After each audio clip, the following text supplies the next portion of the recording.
Just want to let you lot know that if you're watching this clip on the Fozcast YouTube channel, the full episode is now available to watch exclusively on Spotify, and it's free. Come on. So what happens if Wrexham go up? Yeah. You get even busier? What happens genuinely? Yeah, it gets a lot more expensive for players. That's for sure. Yeah.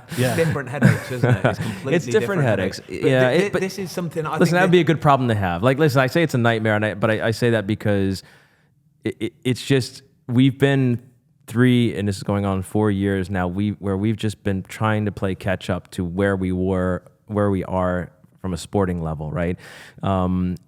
And it's exhausting to some extent, especially for the people that have been here since the beginning of this journey, because it's just nonstop. You're just trying to build for where you are because you're already behind. But you're still sprinting. But you're still sprinting, right? So it's like it would be great to sprint to arrive to the marathon, but we haven't even gotten to the marathon starting line yet, right? And we're already full on sprint for the last 4 years.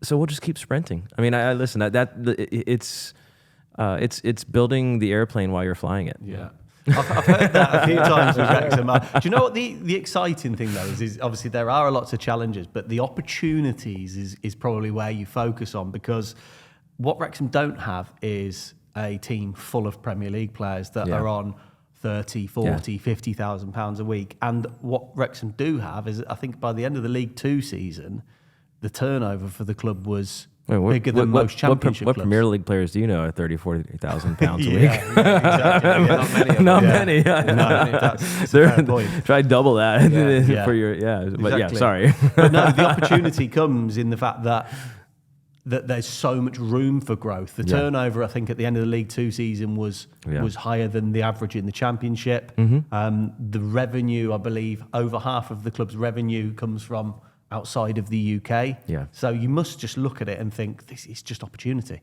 Yeah. No, absolutely. I mean, we have a global brand. We have a Premier League brand, in the Championship. What we don't have is the media rights revenue, right? The broadcast revenue that the Premier League clubs have. Or in the case of, the relegated clubs, the parachute part of that. So purely from a commercial standpoint, if you compared us to, other Championship clubs, I'm sure we would be in the top 2, if not top 3, if not the top. Compared to some of the Premier League clubs, probably out commercial revenues only, probably surpass a handful, 4 or 5 of them would be my guess. Where we are not going to be able to, and nor should we, because it's not who we are, pass them is on the ticketing side of things, right? One, because of stadium capacity. I mean, you're looking at stadiums that have 40,000 seats or plus, and even if we arrive to 18,000, it's a significant difference there. But more importantly, I've always said that I want to make sure that we have the most affordable tickets in whatever league we're playing in. Right. So that's never going to be something where we look at as, wow, we're surpassing everyone, we're beating everyone because we're driving more ticket revenue than everyone else. That's not it. Commercially, of course. The difference between right now the Premier League clubs and where we are in the Championship is purely the broadcast side of it. We get about 11 million or so in broadcast revenues from the Championship, where with the new media rights deal, I'm not sure what the actual number is, but I'm guessing it's probably around 110, 115 million pounds for just to be in the Premier League team. That's £100 million difference right Next season, if Wrexham are on the television, do you get paid extra money for a televised game? So we get, for Sky broadcast deals and national deals, we do receive kind of a subsidy for that. Okay. There's all Championship clubs, I believe, have a minimum of 10 that are kind of guaranteed. And then after that, it depends obviously on the selection. And I believe there's a small number. I mean, again, we're talking about £50,000, something like that. Not it's real, not millions or anything. No, this isn't something that's going to help you kind of swing significantly one way or the other, to be honest. Have you had that budget meeting that you mentioned earlier on from the... have you had that one yet for the Championship season? I took a different strategy this time. The answer is yes. We've had it, and we're going to have a subsequent one coming up here. Was there equal gasps and awkward silences? I think it got even scarier. essentially what I did is I took a strategy of saying, okay, if we want to kind of be, the middle of the table club that, just make sure that we're consolidating, this is where we would need to be. Mm-hmm.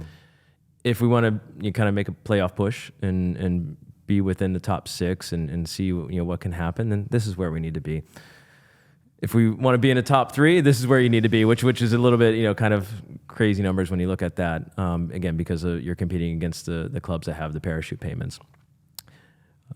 But listen, as Rob said before, he doesn't know what consolidation even means. So that can't help your cause when you're planning, and then Rob McElhenney comes out and goes, "Nah, F this, we're going again, right? We are going for it."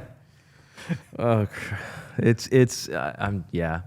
I don't know if it makes me excited or if it just scares the living crap out of me to think that, oh my goodness, yeah, we're going to try to do this at times. And so, listen, we haven't made a decision on which of those we're doing, but I think I know. I think we're going to be competitive. I think that's probably the best way to say it is, I think we're going to be in a position where let's see where we are kind of in December. But I think we're on just like we did last year, we kind of surprised some people, and we're sitting in a very nice position at the turn of the halfway through point of the season, going into January window, and listen, look what we did. Well, the January window was really key, and the players you brought in. So the next question really was going to ask is how involved are you when it comes to transfers and the money that's spent, and what's your working relationship like with Phil and the team? What we have here is a nice kind of setup and checks and balances in some ways. So one of the first things I said to Phil, because I'm sure with him coming, with me coming in, a year ago, he's like, what is this guy coming in? Who is he? What's he going to do? How's he going to approach things? And the first thing I said to him is like, listen, I'm never going to tell you, what player you need to have on the pitch. I'm never going to force a player on you. That's not the point of this. That's not my position. I'm not a manager. I don't claim to be one. But what I'm going to do is try to work with you on what the budget parameters are, what kind of the parameters and philosophy of, the structure of, I just want to buy all 35-year-old veterans. I also don't want to get all young 19-year-olds. Let's find the right approach where we are fielding a competitive squad, but also making sure that we're investing in for the club, right? So that we're helping raise the value of players for our program and our club, or in cases, giving opportunities, for like players like Max, who he's going to arrive in the Premier League either with us or there's going to be somebody knocking at the door at some point, right? I'm hoping it's with us because the players like that are so critical. And so when we approach the transfer market and look at players, Phil and his team of scouts identify what they need, right? And they start to look at the different profiles of the players that they need. Then we have a conversation.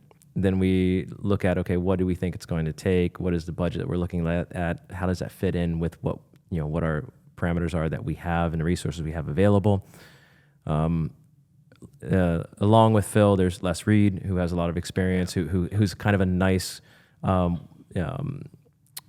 person for Phil to bounce ideas off that has a kind of a technical point of view as well. Then we have our bulldog, Sean Harvey. So once we kind of decide if we want to go for a player, he's the one who calls up the agents and the other clubs, and maybe I'm doing a disservice to Bulldogs because Bulldogs aren't that mean. I don't think so. He's he